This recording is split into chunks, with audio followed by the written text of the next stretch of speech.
ఏయ్, నువ్వేనా కాలేజీలో చరిత్ర పాఠాలు చెప్పుకునే మాస్టర్వి? మీరెవరండి? నేనెవరో నీకు అనవసరం. ఏటయ్యా, నా కూతురు చరిత్రలో ఈ మార్కులు వేస్తావా?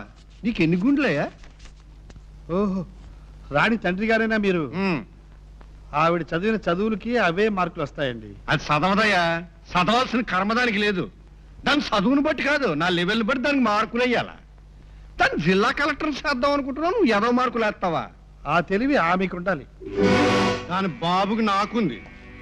ఏ తెలివి లేనో ఈ రోజుల్లో డాక్టర్లు ఇంజనీర్లు అయిపోతున్నారు. నాకు కావాల్సిన తెలివితేటలు కాదయ్యా, డబ్బు.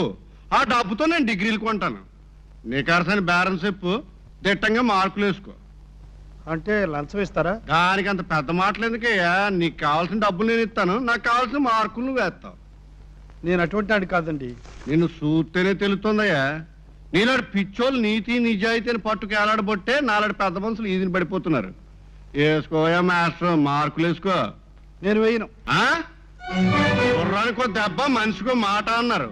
చెప్పినట్టు మార్కులు వేయకపోతే నీ చరిత్ర పాఠాలు చెప్పే నౌకరీ పోతుంది, నీ చరిత్ర పోతుంది. జాగ్రత్త. అయితే ఏం చేస్తారు?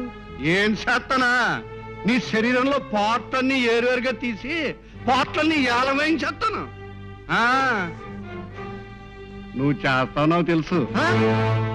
ఏం చేస్తావు? నా మెడ పట్టుకున్నావా? మెడబట్టుకోవడం కాదు, పళ్ళు రాలగొడతారు. నా పళ్ళు రాలగొడతావా? ఈ లాభం లేదయ్యా.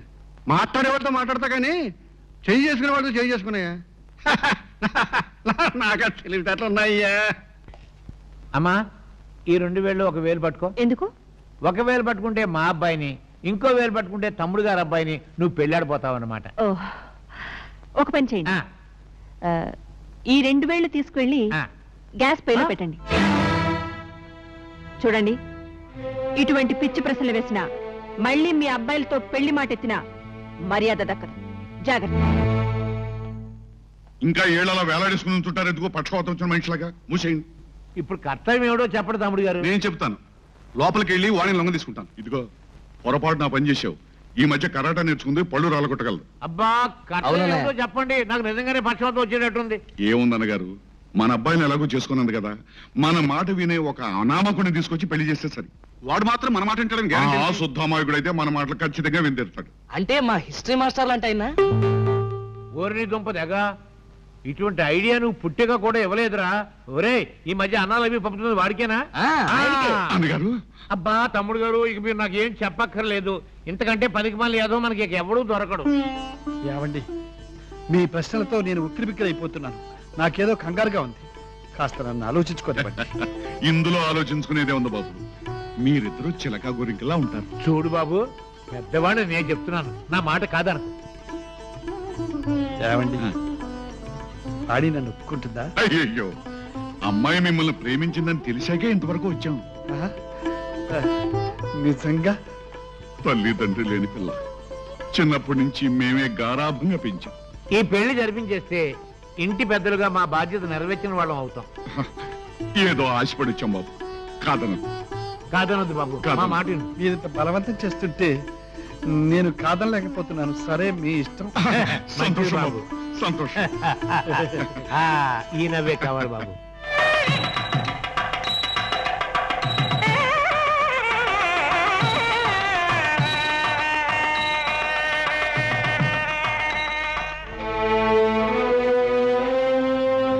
అమ్మా,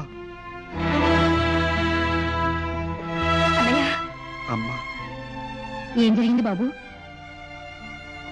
నా చెల్లెలి కాపురం నిలబెడతానని, మా నాన్న నిర్దోషం నిరూపిస్తానని నీకు మాటిచ్చాను కదమ్మా. ఆ ప్రయత్నంలో భాగంగానే నేను పెళ్లి చేసుకుని రావాల్సి వచ్చింది. పెళ్లి చేసుకొచ్చావా? మరి వదిలేదన్నయ్యా? రాలేదమ్మా, తీసుకురాలేదు. ఎందుకని బాబు? నేను పెళ్లి చేసుకున్నది ఆనందరావు గారు అమ్మాయి వాడినమ్మా. ఆనందరావు గారు అమ్మాయినా? అవునమ్మా. నాన్నగారి మీద హత్యా నేరాన్ని మోపిన ఆ దుర్మార్గుల ఆచూకీ తెలుసుకోవడం కోసమే ఇన్నాళ్ళు నేను అమాయకుడిలా నటించి వాళ్ళను మోసం చేశాను. ఆ ఆశయం నెరవేరడం కోసమే నీతో చెప్పకుండా వాణి మెడలో తాళిగట్టి. అంటే ఇది విని నేను సంతోషపడతానని ఈ పని చేసావా బాబు? అమ్మా, ఒక్కగానొక్క బిడ్డ పెళ్లిని కళ్ళారా చూడాలని కళ్ళుగనే తల్లికి ఆ ఆనందాన్ని లేకుండా చేశాను నీ తెలుసు. కానీ తాను చెయ్యని నేరానికి ఎన్నో సంవత్సరాలుగా జైల్లో మగ్గుతున్న నాన్న గర్వంగా బయటికొచ్చిన రోజున ఇల్లాలిగా నువ్వు సంతోషపడతావని తెలుసు. కడుపున పుట్టిన ఆడపిల్ల సంతోషంగా మెట్టినింటికెళితే తల్లిగా గర్వపడతావని తెలుసు. అందుకేనమ్మా ఈ చిన్ని ఆనందాన్ని నీకు లేకుండా చేశాను. అమ్మా, తప్పైతే నన్ను క్షమిస్తావని కూడా నాకు తెలుసు. లేదు బాబు, నీ సంతోషానికి అయితే ఈ పెళ్లి ఇలా చేసుకోవాల్సిన అవసరం లేదు. పెళ్లిలో కూడా ఒక ప్రయోజనాన్ని వెతుక్కుని నిన్ను ఏ తల్లిని ఎలా తప్పుపడుతుంది బాబు? నువ్వేం తప్పు చేయలేదు, చేయలేవు. అన్నయ్య, వదిన ఎప్పుడు తీసుకొస్తావు? తీసుకొస్తా. తండ్రిని పోగొట్టుకుని నష్టపోయిన ఆమెకు, ఉన్న తండ్రిని దూరం చేసుకున్న మనకు న్యాయం జరిగిన రోజున ఆనందంగా మన అమ్మా నాన్నల్ని ఇంట్లో పెట్టి వారిద్దరి ఆశీర్వాదం పొందగలిగిన రోజున తప్పకుండా తీసుకొస్తా. ఇక నుంచి నా లక్ష్యం, ఆశయం, ఆదర్శం ఒక్కటి.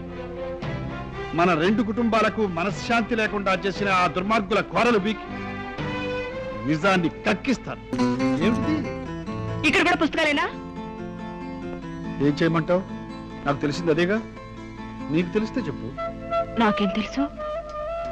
మీరు చెప్తారనేగా వచ్చాను. ఏమిటి? పాఠాలు.